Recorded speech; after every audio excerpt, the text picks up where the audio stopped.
ज्या वेळेस आम्हाला पवित्र आत्मा प्राप्त होतो, तो पवित्र आत्मा आम्हाला अगदी अशा रीतीनं चालवतो की आपल्याला परमेश्वर कशातही फसू देत नाही. तुमच्या आत्म्यात तुम्हाला दिसलेलं असतं उद्या काय होणार आहे, पुढं काय घडणार आहे, आणि त्या प्रत्येक गोष्टी परमेश्वर तुम्हाला आधीच रिव्हील केल्यामुळे तुम्ही कधीही जीवनात फसू शकत नाही. पण त्यासाठी नेहमी तुम्हाला देवाच्या कव्हरेजमध्ये राहावं लागेल. किती लोक आमेन म्हणतील? कनेक्शनमध्ये टिकून राहावं लागेल. ज्याचं कनेक्शन तुटलंय त्याच्या जीवनात अडचणी येतात. पूर्वी खूप देवामध्ये होतो आणि आता नाही आहे, आता असं झालं तसं झालं, ह्या साक्षी कोणाच्या असतात? जे लोक देवापासून दूर गेलेले आहेत. मग असा हा सैतान सगळ्या बाजूंनी फसवण्याचा प्रयत्न करतोय. त्याचं कार्य आपल्याला आयडेंटिफाय होणं खूप गरजेचं आहे. आणि जे ख्रिस्तामधले लोक आहेत, जे प्रभूमधले लोक आहेत, त्यांना या गोष्टी रिव्हील होणं फार गरजेचं आहे. सैतान जो आहे तो काय म्हणतात ना त्याला, देवदूताचं रूप घेऊन पण माणसापुढं उभा राहू शकतो. 2 कोरिंथ 11:14 आपण वाचलं त्याप्रमाणे. आणि 1 तिमोथी 3 अध्याय 7 वचन आपल्याला काय सांगतं? 1 तिमोथी चॅप्टर 3 वर्स 7, त्याची निंदा होऊ नये व त्याने सैतानाच्या पाशात सापडू नये म्हणून त्याच्याविषयी बाहेरच्या लोकांनी चांगले साक्ष दिलेली असावी. देवाचा सेवक असा पाहिजे की त्याला सैतानाने फसवलेलं नाही पाहिजे. निम्मे अर्धे संदेश बऱ्याच लोकांचे, देवाचं नाव कमी, सैतानाचं गौरव जास्त. सैतान पण खुश होत असेल तिकडं. प्रियांनो, मी चाललो होतो आणि मग सैतानाने मला असं फसवलं आणि मग मी तिकडून पुढं गेलो आणि मग सैतानाने माझं तसं केलं. येशूचं नाव कमी, सैतानाचं गौरव जास्त. तो पण एवढा खुश होतो का त्याला पण आनंद होतो की बघा की मी ह्याच्या जीवनावर एवढा इम्पॅक्ट केला आहे की ह्याच्या मुखामधून येशूचं नाव निघत नाही, पण सैतानाने असं केलं आणि सैतानाने. देवाच्या प्रिय लोकांनो, आज आमची साक्ष अशी असावी, ख्रिस्त शिष्यांची, येशूचे जे लोक आहेत त्यांची साक्ष अशी असावी की कुठल्याही प्रकारे सैतानी पाशात आम्ही पडू नये. तर तुम्ही खरे आणि देवाच्या खरंच उपस्थितीमध्ये चालणारे सेवक आहात. जगातल्या लोकांना सैतान फसवतो, त्याच्याबद्दल मला काही प्रॉब्लेम नाही. पण ज्यावेळेस तुम्ही खऱ्या देवाची आराधना करताय, येशूच्या मागं तुम्ही चाललेले आहात, त्यावेळेस सैतान तुम्हाला फसवू शकत नाही. कशामुळं फसगत होते? खऱ्या देवाची आम्हाला ओळख झालेली, पण तो देव आमच्याबरोबर आहे का हे महत्त्वाचं आहे. आईबाप जिवंत आहेत, पण त्या आईबापाचा घरात फोटो लावला आहे आणि रोज फोटोची पूजा करतोय आणि आईबापाशी नीट बोलत नाही. बरं वाटेल काय? पप्पा तोंड बंद करा, आई बोलू नको, इकडून निघून जा. आणि फोटोमध्ये एकदम एकदम पार दिवे लावून, अगरबत्त्या उदबत्त्या काय लावायचं, एकदम पूजा जोरदार चालली आईबापाची. आईबाप काय म्हणतील? काय धन्य आहे लेकरू माझं, काय श्रद्धा आहे त्याची. आईबापाला आवडेल? हो का नाही? असंच देवबापाचं होतं आपल्या. तो म्हणतो मी जिवंत आहे, डायरेक्ट माझ्याकडे ये, माझी प्रतिमा करू नकोस. हालेलुया. तुला आराधना करायची डायरेक्ट माझी कर, माझ्या प्रतिमेची करू नको. आकाशात, पृथ्वीवर, पृथ्वी खाली कशाचीही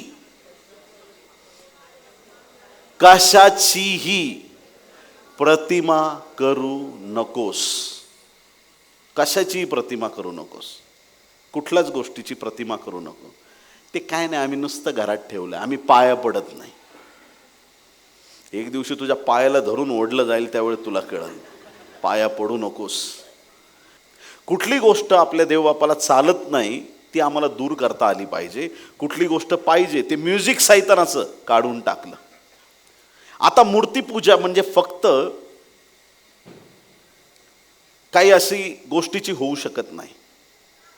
काही लोकांना तुम्ही देवापेक्षा जर मोठं स्थान दिलं असेल, ती पण मूर्तीपूजा आहे. किती लोक आमेन म्हणतील? एखाद्या व्यक्तीला खूप जास्त तुम्ही जीवनात देवापेक्षा महत्त्व दिलंय, ती पण एक प्रकारची देवाला न आवडणारी मूर्तीपूजा आहे.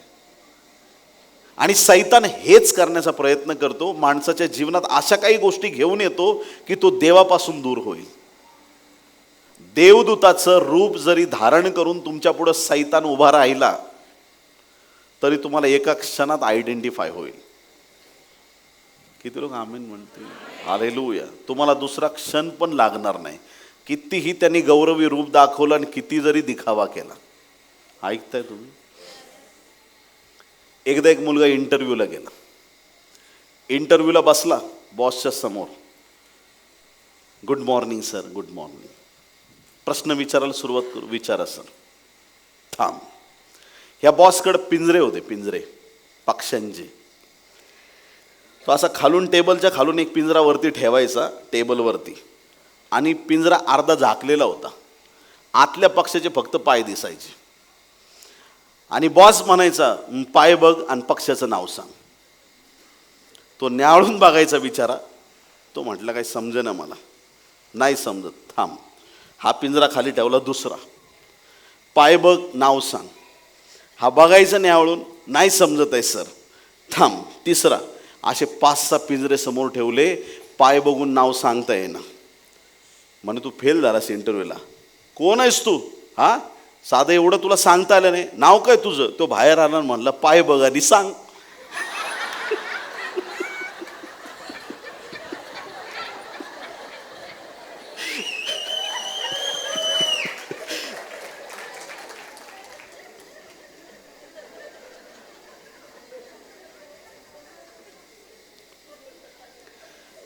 ज्याची तुम्हाला ओळख नाही त्याचे पाय बघून तुम्हाला नाव सांगता येणार नाही. हालेलुया. पण ज्या चरणाशी तुम्ही नेहमी बसलेले त्याचे पाय बघून त्याचं नाव येशू हे तुम्हाला सांगता येईल. हालेलुया. जेव्हा तुम्ही प्रभूच्या सानिध्यात वेळ घालवता त्यावेळेस तुम्हाला जाणीव होते की हा माझा प्रभू आहे आणि हा माझा प्रभू नाही आहे. तुम्हाला कळतं ते, कारण तुम्हाला पवित्र आत्मा दिलेला आहे.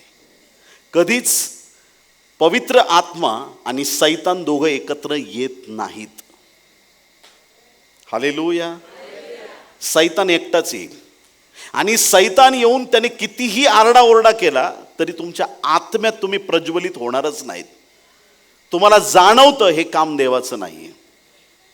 तुम्हाला जाणीव होते हे काम माझ्या परमेश्वराचं नाही आहे. आणि तुम्ही जसं प्रार्थना करायला सुरुवात करता तुमच्या आतमध्ये असलेला पवित्र आत्मा तुम्हाला जागृत करतो, आणि त्या दुष्टाला मी कितीतरी वेळा बघितलंय मान खाली घालून निघून जातो.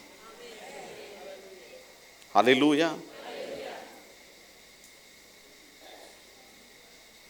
कितीतरी वेळा एखाद्याच्या घरात शिरताना लिटरली असं जाणवतं की आता इथं पाऊल ठेवायच्या आत घरातून काळ्या सावल्या निघून गेल्यात. ऐकताय तुम्ही चर्च? म्हणजे जाईल, मग प्रेयर करील, मग तेल लावणार, मग फोडणी देणार. सॉरी, काही लोक त्याच्यात अडकलेत. तेल लावून प्रार्थना केल्यावर नंतर असं होणार आहे. प्रार्थनेचं पाणी दिल्यानंतर तसं. मी त्याच्या विरोधात नाही आहे. तुमचा जसा विश्वास आहे तसं तुमच्यासाठी घडून येईल. पण त्या पलीकडे विचार करा. येशूची पावलं एखाद्या ठिकाणी लागली तर चमत्कार घडतात. तुमची पावलं लागली तरी तेच चमत्कार घडले पाहिजे, कारण की आता प्रभूचं सामर्थ्य तुमच्यामध्ये वस्ती करत आहे. पवित्र आत्म्याने तुम्हाला भरलेलं आहे. डोक्याच्या केसापासून पायाच्या नखापर्यंत प्रभूची आग तुमच्यामध्ये भरलेली आहे. ज्यावेळेस तुम्ही चालता, तुम्ही इथून इकडं जरी चाललात, तो पवित्र आत्मा तुमच्यामधून चालत आहे. नेहमी आम्हाला ती जाणीव पाहिजे की मी पवित्र आत्म्याचं मंदिर आहे. नेहमी ती जाणीव ज्यावेळेस आपल्याला असते, दुष्ट आपल्या जवळ येणार नाही. त्याने येण्याचा प्रयत्न जरी केला तरी तुम्ही सुरुवातीला त्याला धमकवाल, कारण की तुम्हाला माहीत आहे तुमच्यामध्ये पवित्र आत्मा आहे. ह्या पवित्र आत्म्याने जो तुमच्यामध्ये आहे, सैतान पडण्याच्या पूर्वीपासून त्याला पाहिलेलं आहे. किती लोक आमीन म्हणतील? ओळख जुनी आहे. हालेलुया. आणि तो पवित्र आत्मा तुम्हाला रिव्हील करतो कुठलं काम देवापासून आहे आणि कुठलं नाही आहे. म्हणून सैतानाने कितीही रूप घेतलं तरी स्तोत्र 33:6 प्रमाणे आपल्याला कळतं की परमेश्वरानेच देवदूतांना आपल्या मुखश्वासाने घडवलेलं आहे. देवदूताचं रूप घेतो, देवाचा गौरव चोरण्याचा प्रयत्न करतो, चांगल्या लोकांच्या जीवनामधून त्यांच्या आशीर्वादाचे वर्ष चोरतो, काही लोकांचं चांगलं आरोग्य आहे ते चोरण्याचा प्रयत्न करतो. सैतान चोर आहे. आणि ज्यावेळेस तुम्ही आत्मिक क्षेत्रात या गोष्टी समजून घेता, एखादा चोर तुमच्या डोळ्यासमोर तुमच्या घरातली एखादी वस्तू उचलतोय, तुमची काय प्रतिक्रिया असते? तुम्ही असं शांत चित्ताने बघताय जसं तुम्ही एवढे नम्र झालेले आहात. ओ ब्रदर, उचला, तुम्हाला काय हवंय, घ्या घ्या घ्या, असं म्हणणार आहेत का तुम्ही? उचला, अजून काही, तिजोरीची चावी ही आहे बरं का.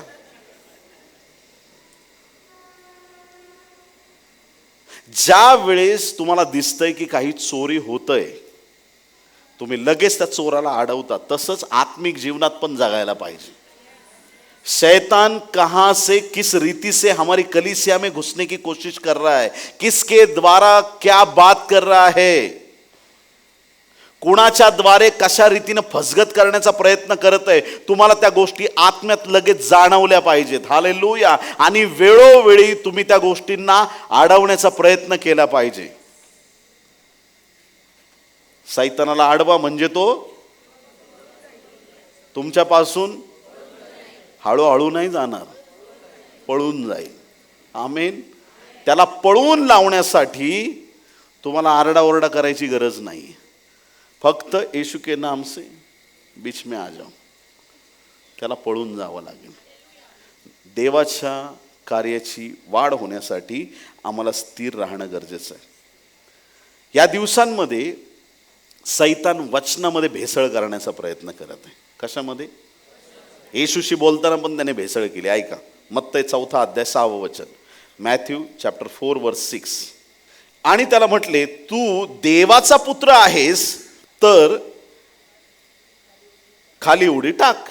सगळ्यांनी म्हणा, खाली उडी टाक. आता टाकली की आधीच? स्वर्गातून उडी टाकली आणि मानवाचं तारण करण्यासाठी तो प्रभू वरून खाली आलेलाच आहे. अजून किती खाली उडी मारायची?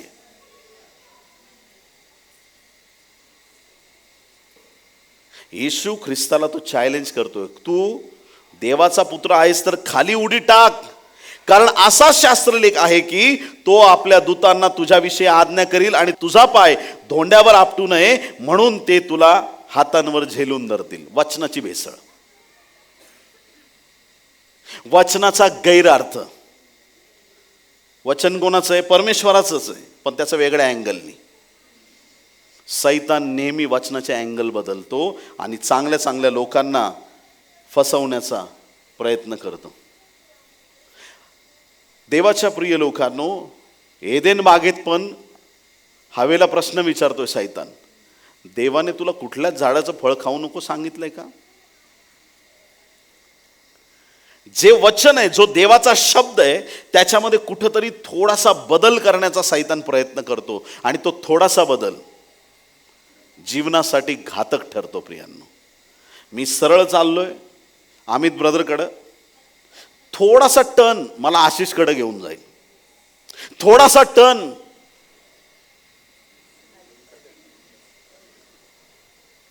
काही नाही, एक नंबर माणूस आहे, फक्त बाकी सगळं चांगलं आहे, थोडासा टर्न. इतका भारी माणूस आहे, इतका भारी माणूस आहे, फक्त सॅटर्डेला. इतर दिवशी नाही. तुम्ही जबरदस्तीने फुकट जरी दिली तरी घेणार नाही, फक्त सॅटर्डेला बस. विकेंडला घेतो, बाकी नाही. पण एवढा भारी माणूस आहे. थोडासा टर्न, एक अयोग्य पाऊल तुमच्या जीवनाचं डायरेक्शन चेंज करतं. तुम्ही सरळ देवाकडे चाललेले आहात, एक थोडासा छोटासा टर्न तुमची डेस्टिनी बदलू शकते. जर आमचं ध्येय प्रभू येशू ख्रिस्त आहे तर आम्हाला त्याच्याच दिशेने चालावं लागणार आहे. हालेलुया. आम्हाला थोडाही त्याच्यामध्ये बदल करता येणार नाही. सैतानाने थोडासाच बदल केलाय. वचन तेच आहे पण अयोग्य रीतीने. उडी टाक. प्रभूने त्याला प्रॉपर उत्तर दिलं. परमेश्वराची परीक्षा नाही पाहायची, त्याला पुढे हाकलून पण दिलं. प्रभूला जसं कळालं तसं आम्हाला कळालं पाहिजे, कुठले चॅलेंजेस घ्यायचे आणि कुठले नाही घ्यायचे. हालेलुया. एका पाळकाने 2 बायका केल्या.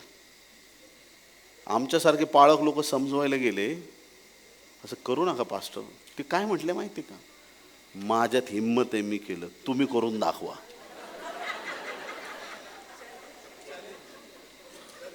चॅलेंज ऍक्सेप्टेड ज्यांनी केलं असेल. आणि ज्या मंडळीच्या पाळकाच्या 2 बायका आहेत त्याच्या मंडळीतले लोक 4 तर करूनच दाखवतील, मी गॅरंटी देतो. कोणतं चॅलेंजेस स्वीकारणार तुम्ही? सनबल्लट आणि तोबिया जर उभे राहिले असतील तर देवाचं काम खूप फास्ट होणार आहे, लक्षात घ्या. Hallelujah, praise the Lord. शहाण्या लोकांनी पुढे येऊन भाषणं केलीत. आमचा समाज फार घाबरलाय. अरे घाबरत नाही, इथं क्रूसावर जायची तयारी ठेवणारे लोक आहेत, इथं अभिषेकामध्ये चालणारे लोक आहेत. कुठली तलवार आम्हाला ख्रिस्ताच्या प्रीतीपासून वेगळं करू शकत नाही, कुठली गोष्ट आम्हाला आमच्या देवापासून वेगळं करू शकत नाही. ज्या प्रभूने आमच्यावरती प्रेम केलंय, आम्ही शेवटपर्यंत त्याच्या प्रेमात टिकून राहण्याचं त्याला अभिवचन दिलंय. आम्ही चालत नाही, त्याचा आत्मा आम्हाला चालवतो. आम्ही घाबरणारे नाही, आम्ही घाबरवणारे आहोत. आमच्या प्रार्थना पुरेशा आहेत. आम्ही बदला घेणारा नाही, आम्ही माफ करणारे लोक आहोत. हालेलुया.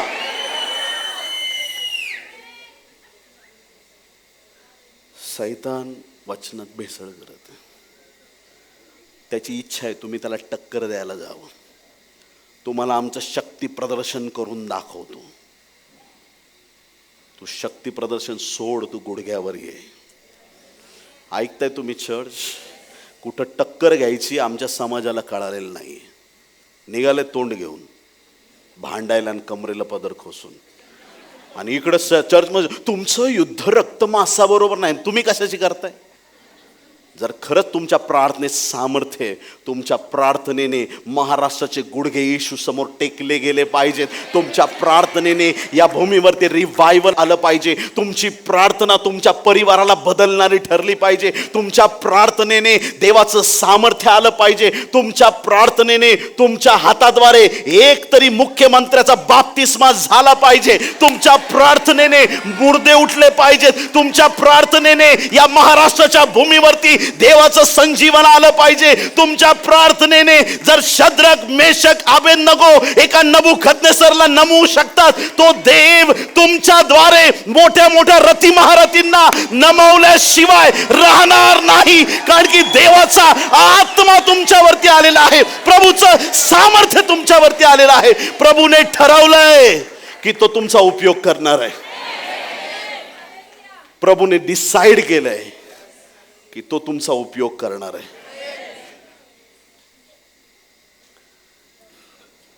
ज्याला खरंच देवाचा आत्मा मिळालाय ना, तो मरणाला घाबरतच नाही. बेनेनचं पुस्तक खूप पॉप्युलर झालं, गुड मॉर्निंग होली स्पिरिट. ते काय म्हणतात माहिती आहे का? ज्या दिवशी माझे डोळे इथं बंद होतील ना, मला गॅरंटी तिथं माझे डोळे उघडतील. हालेलुया. मरने से डरने का. घाबरणाऱ्यांसाठी देवाचं राज्य नाही. जो जीव वाचवून ठेवेल त्यालाच फटके पडतात. नको तिकडे गेलं तर मला मारतील, इकडे गेलं तर मला मारतील, माझा जीव घेतील. तुमचा रखवाला तुमचा येशू ख्रिस्त आहे. हालेलुया. तुम्हाला तो सांभाळणार आहे. पवित्र आत्मा तुम्हाला दाखवतो, पवित्र आत्मा तुम्हाला सांगतो.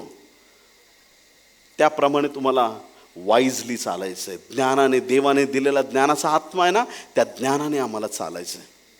देवाची इच्छा आहे की आम्हाला खऱ्यातला आणि खोट्यातला फरक कळावा. लबाड लोकांच्या खूप स्टोऱ्या ऐकल्या असतील तुम्ही. खोटी भविष्यवाणी केली, खोटे हिलिंगची साक्ष दिली, खोटं असं केलं, खोटं तसं केलं. पण मी देवाकडे, ज्यावेळेस मी नवीन प्रभूमध्ये आलो ना, माझं मन तुटायचं. असं मी इतका बेचैन व्हायचो, मी रडतच राहायचो, नुसता रडत राहायचो. कसं शक्य आहे?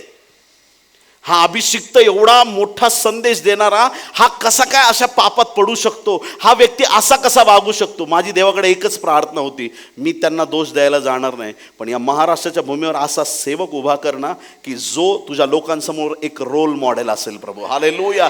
जो पवित्र जीवन जगून दाखवेल, जो तुझ्या लोकांना योग्य मार्गदर्शन करेल, जो दास ज्याने आपलं जीवन समर्पित केलंय. आज देवाकडे हीच प्रार्थना कर, मला असं उभं कर की माझ्याकडे बघून ख्रिस्ताची झलक माझ्यामध्ये दिसली पाहिजे. हालेलुया. प्रभू असं कर की खरंच तो पवित्र आत्मा माझ्यात आहे. आम्ही कोणाच्या प्रतिरूपाचे? येशू ख्रिस्ताने काय सांगितलं? कैसराचं ते हेरोदाला देऊन टाका, कैसराचं ते मिसरमध्ये देऊन टाका. Hello mic check. कैसराचं ते देवाचं ते. एक कॉईन मागवला, कॉईन.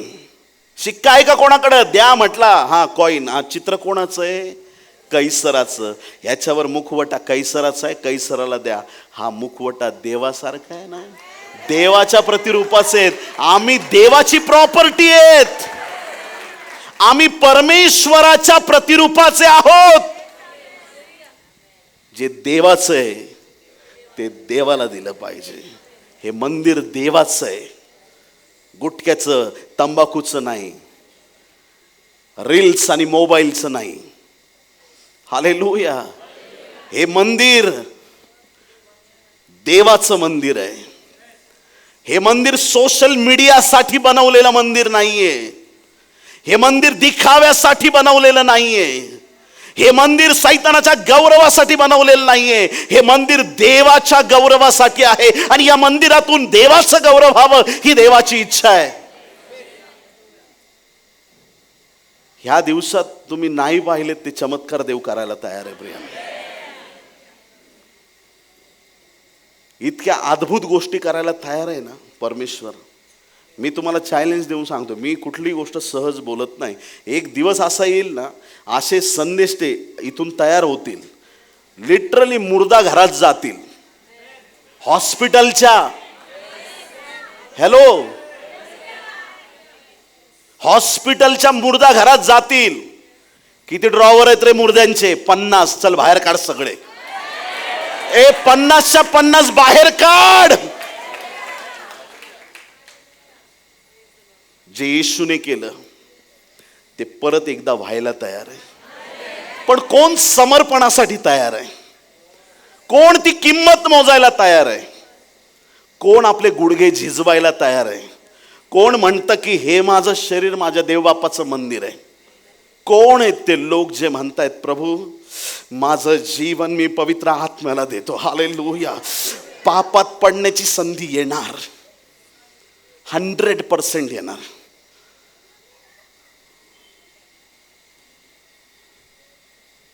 चाळीस दिवस येशू उपासात आहे. कितव्या दिवशी आला सैतान? उपास चालू झाला सुरुवातीला पहिल्याच दिवशी, 20व्या दिवशी. का आला 40व्या दिवशी? येशूला भूक लागली. लिहिलंय वचनात, भूक लागली. आता त्याला भोजनाची गरज आहे. सैतान लगेच सजेशन घेऊन आला. अच्छा भूक लगे आपको, पत्थर की रोटी बना ले यीशु मसीह. धोंड्याला आज्ञा कर.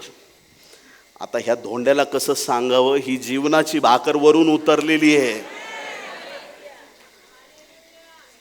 या धोंड्याला आज्ञा कर, मनुष्य केवळ भाकरीने नव्हे माझ्या परमेश्वराच्या मुखातून निघणाऱ्या प्रत्येक वचनाने जगेल. आमेन. हालेलुया. सैतानाचा पहिला जो डाव होता ना, त्याला येशूने वचनातून उत्तर दिलं. आम्ही वचनात मुळावलेले पाहिजेत आणि आम्हाला सैतानाची प्रत्येक योजना रिव्हील झाली पाहिजे. किती लोक आमीन म्हणतील? ऍक्च्युली आम्हाला सगळे देवाने अधिकार दिलेले. हालेलुया. देवाच्या राज्यातले पण आपल्याकडे अधिकार आहेत. हे आता सगळं बघितलं, आरोग्य हे ते सगळे जे पण कृपादान आहेत ते तर दिलेच आहेत. पण सैतानाच्या शक्तीवर पण आपल्याला अधिकार दिलेला आहे. तू साप व विंचू,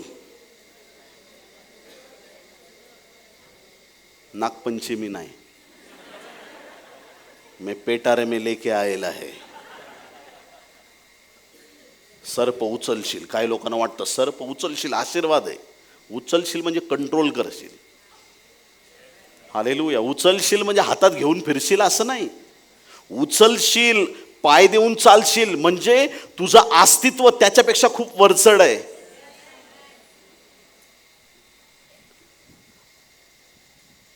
परमेश्वराने सैतानाच्या राज्यावरती तुम्हाला अधिकारी नेमलेला आहे. अधिकारी इन द सेन्स समजून घ्या की साप विंचू यांना तुडवण्याचा अधिकार दिला आहे. बोला येशू मसीह की. सैतानाने आजपर्यंत जेवढे तुमच्यासाठी प्लॅन केलेत, याचं मी असं करील, याचं मी तसं करील, असा ॲक्सिडेंट करील, याची संपत्ती घेईल, याचं भांडण लावेल, याचं कर्ज करील, हे करील, ते करील, एका वाक्यात तुम्ही सगळं कॅन्सल करू शकता. सैतानाच्या प्रत्येक योजना येशू ख्रिस्ताच्या नावात मी कॅन्सल करतो. संपला विषय. जेवढी फाईल सैतानाने तयार केली होती फाडून बिडून फेकून दिली तुम्ही. येशूच्या नावात सामर्थ्य आहे. हालेलुया. त्या सैतानाच्या कुयुक्त्या कळाल्या पाहिजेत. वचनात थोडीशी भेसळ करून तो डायव्हर्ट करतो. वचनाला बदलणारे लोक देवाला आवडत नाही. त्यांच्यावर पीडा येतील. आज नाही दिसणार पण येत्या दिवसात दिसतील. चांगले चांगले लोक, प्रभूजी प्रभूजी म्हणणारे हे जे लोक आहेत ते नरकाच्या अग्नीमध्ये जातील. प्रियांनो, सोपी गोष्ट नाही. बायबलमध्ये लिहिलंय त्यांना यातना होणार आहेत. बायबलमधल्या पीडा त्यांच्या जीवनावरती येणार आहेत. प्रत्येक वचन आम्ही समजवून घेतलं पाहिजे. आणि जे प्रभूचं वचन आहे ते तुमच्या संस्थेसाठी बदलू नका. कोणी आमेन म्हणायची हिंमत ठेवत असेल तर म्हणा. पळक साहेब बूट खाली काढा, आमच्या संस्थेत चालत नाही. Okay okay. तुम्ही खालूनच संदेश द्या, वरती तुमचं संदेश चालत नाही. ओके ठीक आहे. ऐकताय तुम्ही? माणसांनी बनवलेले नियम. ज्याही वेळेस तुम्ही सेवा कराल हे सगळे नियम सुट्टीवर पाठवा. किती लोक आमेन म्हणतील? हालेलुया. आमच्या मंडळीत असं, आमच्या मंडळीत तसं, आम्ही असा नियम केलाय, तुमच्या नियमांना कंटाळलाय देव आता. हालेलुया. मंडळीने उठावे आणि बसावे, उठा बशा मारण्यातच हे पैलवान झालेत. निगरगठ्ठ काळजाचे झालेत. उठा बसा उठा बसा उठा बसा. काळीज असं कठीण झालंय आणि देवाचं काम दूर राहिले. प्रियांनो, आम्हाला प्रत्येक गोष्टीतला फरक कळायला पाहिजे. फक्त प्रेतक्रिया विधी चांगला होईल म्हणून एखाद्या चर्चचे गुलाम राहू नका. तुम्ही ऐकताय? चर्च जिथं आत्मिक कार्य आहे, मंडळी छोटी असली तरी तुम्ही तिथं जाऊन उभे राहा. हालेलुया. लबाडांच्या नादी लागून एक दिवशी तुम्ही पण लबाड बनून जाल. हालेलुया. बोलो येशू मसीह की. खरा शब्द कोण आहे? येशू ख्रिस्त. योहान 1:1 प्रारंभी शब्द देवासह होता आणि शब्द देव होता. 14व्या वचनात शब्द देही झाला. आणि प्रकटीकरण 19वा अध्याय 11 ते 13 वचनामध्ये जो स्वार पांढऱ्या घोड्यावरती बसलेला आहे, रक्तात बुचकळलेले वस्त्र त्याने अंगावर घेतलेले आहेत, त्याला देवाचा शब्द नाव देण्यात आलेलं आहे. जो शब्द सुरुवातीला सगळं निर्माण करणारा होता, तो शब्द देहधारी झाला आणि तो क्रूसावर गेला. शब्द पुनरुत्थित झाला, पित्याच्या उजवीकडे जाऊन बसला. तो शब्द परत एकदा घोड्यावरती बसून अंगावरती त्या रक्तात बुचकळलेले वस्त्र घालून आम्हाला घेण्यासाठी येणार आहे. हालेलुया. बोलो येशू मसीह की. तो शब्द येशू ख्रिस्त आहे. प्रियांनो, तो शब्द, खरं वचन येशू ख्रिस्त आहे, सत्य येशू ख्रिस्त आहे. सैतान त्याच्यामध्ये बदल करण्याचा प्रयत्न करतो. खरा कोकरू कोण आहे? प्रभू येशू ख्रिस्त. आता दोन्ही कोकरू दाखवतो तुम्हाला बायबलमधून. तयार आहेत का तुम्ही? प्रभूची स्तुती असो. एक श्वापदाबद्दल वचन दिलेलं आहे, जे भूमीतून वरती आलं. त्या श्वापदाबद्दल वाचा. प्रकटीकरण 13वा अध्याय 11 वचन. रिव्हिलेशन 13 वर्स 11. प्रकटीकरण 13:11. नंतर मी दुसरे एक श्वापद भूमीतून वर येताना पाहिले. कुठून वर आलंय? भूमीतून वर येताना. त्याला कोकरासारखी 2 शिंगे होती. म्हणजे दिसतंय कसं 2 शिंग कसे आहेत? कोकरासारखे. आता कधीच अर्ध्या गोष्टी घेऊ नका, पूर्ण घ्या. कोकरासारखी 2 शिंगे होती.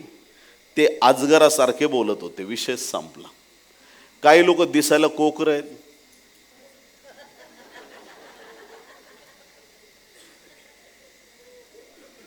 हे श्वापद दिसायला कोकरू आहे. कोकरासारखे 2 शिंग. किती छान वाटतं बघायला.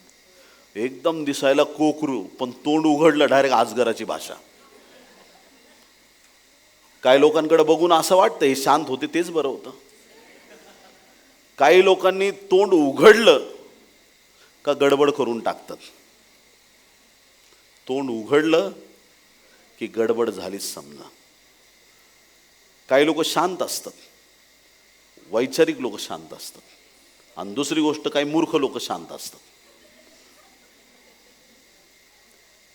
2 लोक शांत असतात. काही लोक बोलत नाहीत कारण त्यांना खूप ज्ञान असल्यामुळे ते शब्दांचा योग्य जागी वापर करतात. ते जास्त बडबड करत नाही बिनकामाची. आणि काही लोक गप्प असतात. उगाच तोंड उघडलं आणि आपली चव गेली तर काय करतात. 2 प्रकार आहेत. त्याच्यामुळं शांत बसणाऱ्या लोकांना ज्ञानीच समजू नका. हालेलुया. बोले येशू मसीह की. दिसायला कोकरू आहे श्वापद, परंतु त्याची भाषा बोलणं अजगरासारखं आहे. म्हणजे काहीतरी सैतानी प्रकार आहे, भेसळ आहे, सैतानाची ही स्टाईल आहे. कोकरू हा कन्सेप्ट बिब्लिकल आहे, येशू ख्रिस्ताविषयी दिलेला आहे. ज्या वेळेस योहानाने पाहिलं, योहान 1:29 मध्ये, दुसऱ्या दिवशी येशूला आपणाकडे येताना पाहून तो म्हणाला, हा पहा जगाचे पाप हरण करणारा देवाचा. सैतानाला माहिती आहे कोकरू आहे. जगाला एक कोकरू माहिती आहे, प्रभू येशू ख्रिस्त. पण खोटं कोकरू कोण आहे? श्वापद, सैतान. ज्या वेळेस 5व्या अध्यायाच्या 6 आणि 7 वचनामध्ये गुंडाळी उघडण्याची वेळ आली, काय घडलं पहा. तेव्हा राजासन व 4 प्राणी ह्यांच्यामध्ये व वडील मंडळ ह्यापैकी ज्याचा जणू काय वध करण्यात आला होता असा कोकरा उभा राहिला. कोण उभा राहिला? कोकरा उभा राहिला. हा जो 5वा अध्याय, या 5व्या अध्यायामध्ये 7 शिक्के मारून बंद केलेली गुंडाळी आहे. किती शिक्के? 7 म्हणजे परिपूर्ण. असं बंद केलंय की परिपूर्ण बंद केलेली गुंडाळी. उघडण्याची ताकद कुणात आहे? योहान सगळीकडे पाहतोय. कोण उघडेल बाबा? मोठे मोठे प्रॉफिट्स आहेत, मोठे मोठे सेवक आहेत, अभिषिक्त आहेत. कोण उघडेल? ही सैतानाचं तर लिस्टमध्ये नाव नाही. कोण आहे का जगात? जगात तर कुणी नाही, अधोलोकात कुणी नाही, कुठंच कुणी सापडे ना. स्वर्गात कुणी दिसते का? 4 प्राण्यांकडे बघतोय, नाही दिसत. हे करण्यासारखे 24 वडील नाही करू शकत, देवदूत नाही करू शकत. आणि आता ते गुंडाळी उघडायलाच पाहिजे त्याच्या मनात आलंय, पण करायचं काय? उघडण्यास कुणीच समर्थ नाही. त्याला रडू आलं, बायबलमध्ये लिहिलंय. मग एका वडिलाने त्याला येऊन सांगितलं, भिवू नकोस, यहुदा वंशाचा सिंह गुंडाळी उघडावाय समर्थ आहे. हालेलुया. बोले येशू मसीह की. जो यहुदा वंशाचा सिंह आहे तोच वधलेला कोकरा आहे. आणि ज्यावेळेस तो कोकरामध्ये उभे राहिला, त्या कोकराविषयी असं लिहिलंय, त्याला 7 शिंगे व 7 डोळे होते.